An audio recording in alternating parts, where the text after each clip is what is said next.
সে দেশের মা বোনেরা আজকে তারা নিরাপত্তাহীনতা, তাই তাদের কত শাস্তি এবং ফাঁসির দাবি জানায়।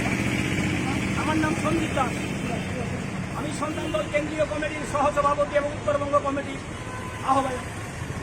আপনাকে ধন্যবাদ, অসংখ্য ধন্যবাদ। রাষ্ট্রপতির কাছে আমরা সন্তান দল উত্তরবঙ্গ কমিটির পক্ষ থেকে স্মারকলিপি প্রদান করছি। আজকে আমরা মাঠে নামতে বাধ্য হচ্ছি যে আজকে কোচবিহার নয়, বাংলার মাটিতে আজকে সারা ভারতবর্ষের বিভিন্ন জেলায় রাজ্যে কোচবিহার এবং উত্তরবঙ্গ দক্ষিণবঙ্গের সাথে আজকে যে ঘটনা ঘটছে খুব অমানবিক। মানুষের লজ্জা হয়, আমরা মানুষ থেকে গর্ববোধ করি, কিন্তু আমরা মানুষ কোথায়? আমরা নরপ্রতিষ্ঠায় অদম হয়েছি। তাই আমরা ধিক্কার মিছিলের মাধ্যমে আজকে এসেছি।